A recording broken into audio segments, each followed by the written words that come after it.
Welcome to the Tech Egg. Don't get scrambled. Enjoy the video. In this video, I will show how to replace a Chrysler 300 door handle.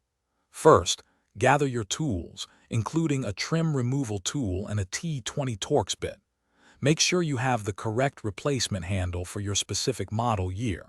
For safety, always disconnect the negative battery terminal before you begin any work on your vehicle's electrical system. This simple step helps prevent accidental shorts. Now, let's get that old handle out. Use your trim removal tool to carefully pry off the interior door panel. Be gentle to avoid damaging any clips. Once the panel is loose, disconnect any electrical connectors and the door lock rod. Finally, you'll find two T20 Torx screws holding the handle assembly. Unscrew these to free the old handle from its position. With the old handle removed, it's time for the new one. Carefully position your new door handle into place. Secure it firmly using the two T20 Torx screws you removed earlier. Next, reconnect the door lock rod and all the electrical connectors.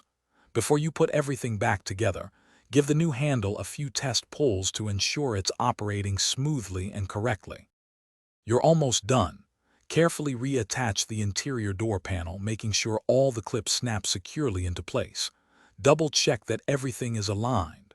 Finally, reconnect the negative battery terminal. Test all door functions, including the window and locks, to confirm everything works perfectly. And hey, while you're working hard, remember to stay hydrated. Check the description for a link to the Owala water bottle and other great deals.